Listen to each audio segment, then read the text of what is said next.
বছর পরে এই বাংলাদেশের মানুষ তাদের রাজনৈতিক অধিকার প্রয়োগ করবে। কৃষকদের জন্য পরিকল্পনা গ্রহণ করেছে। এই ফ্যামিলি কার্ডের অধিকার হবেন এই দেশের মায়েরা, এই ফ্যামিলি কার্ডের অধিকার হবেন এই দেশের নারীরা। ত্রয়োদশ জাতীয় সংসদ নির্বাচনকে সামনে রেখে উত্তরের জনপদ ঠাকুরগাঁও, নীলফামারী এবং দিনাজপুরে নির্বাচনী সমাবেশ করেছেন বিএনপি চেয়ারম্যান তারেক রহমান। শনিবার সকাল থেকেই 3 জেলার বিভিন্ন এলাকা থেকে দলে দলে নেতাকর্মী এবং সমর্থকরা ব্যানার, ফেস্টুন এবং দলীয় পতাকা হাতে সমাবেশস্থলে জড়ো হতে থাকেন। স্লোগানে মুখর হয়ে ওঠে পুরো জনপদ। জনসভাকে ঘিরে তৈরি হয় উৎসব মুখর পরিবেশ। বহু বছর পর এই ঠাকুরগাঁর মাটিতে আমি আবার আসতে পেরেছি, সেজন্য আল্লাহর কাছে হাজার লক্ষ কোটি শুকরিয়া। দীর্ঘ 22 বছর পর শনিবার ঠাকুরগাঁওয়ে আসেন বিএনপি চেয়ারম্যান তারেক রহমান। নির্বাচনী প্রচারণার অংশ হিসেবে বেলা 11:30টার দিকে সরকারি বালক উচ্চ বিদ্যালয় বড় মাঠে আয়োজিত জনসভায় তিনি বক্তব্য দেন। সকাল থেকেই জাতীয় এবং দলীয় পতাকা, ধানের শীষ হাতে খণ্ড খণ্ড মিছিল নিয়ে সমাবেশস্থলে জড়ো হন সমর্থকরা।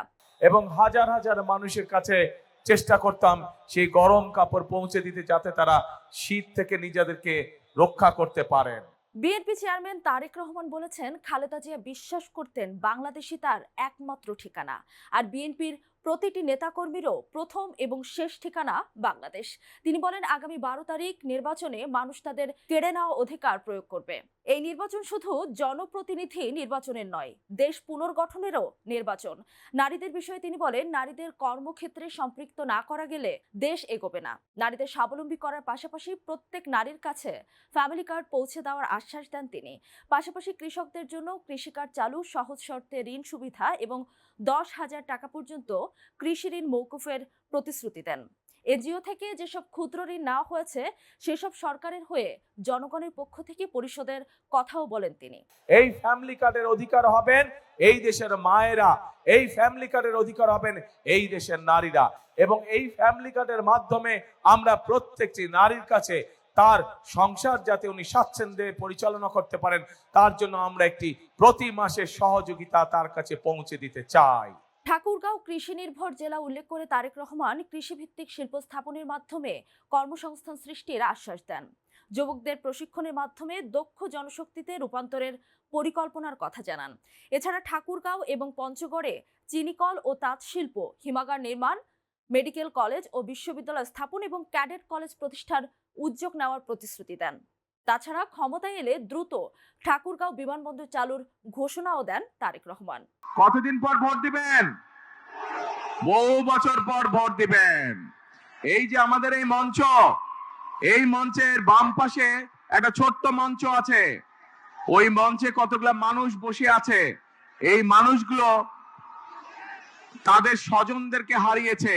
2003 সালের শীতবস্ত্র বিতরণ কর্মসূচিতে নীলফামারী গিয়েছিলেন তারেক রহমান। এরপর আজ প্রচারণার অংশ হিসেবে নীলফামারীর হাই স্কুল বড় মাঠে জনসভায় যোগ দেন তিনি।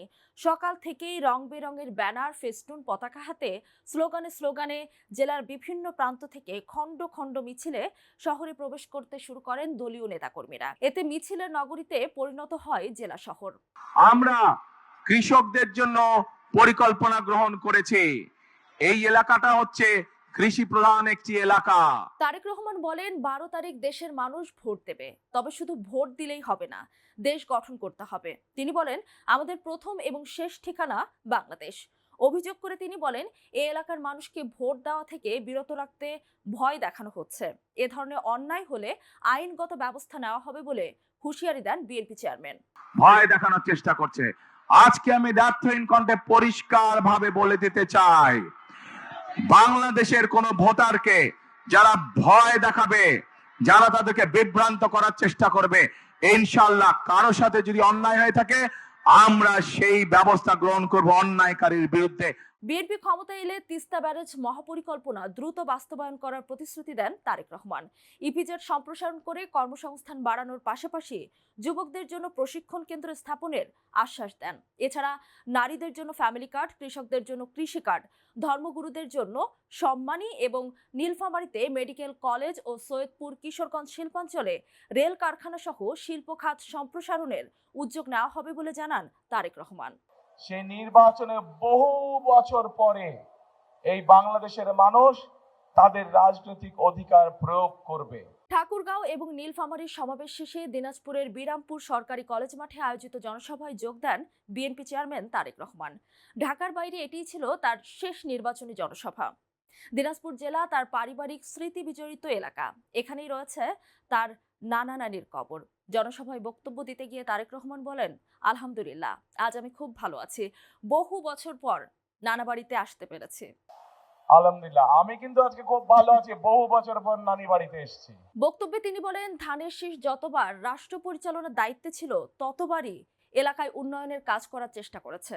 স্কুল, কলেজ, রাস্তাঘাট, মসজিদ ও মাদ্রাসা নির্মাণের পাশাপাশি নারীদের শিক্ষার প্রসারে উদ্যোগ নেওয়া হয়েছিল বলে উল্লেখ করেন তিনি আরো বলেন, গত 16 বছরে নিজেদের অধিকার আদায়ের আন্দোলনে বহু নেতাকর্মী জীবন দিয়েছেন, আর 12 তারিখ সেই অধিকার ফিরে পাওয়ার নতুন সুযোগ এসেছে। বহু বছর পরে এই বাংলাদেশের মানুষ তাদের রাজনৈতিক অধিকার প্রয়োগ করবে।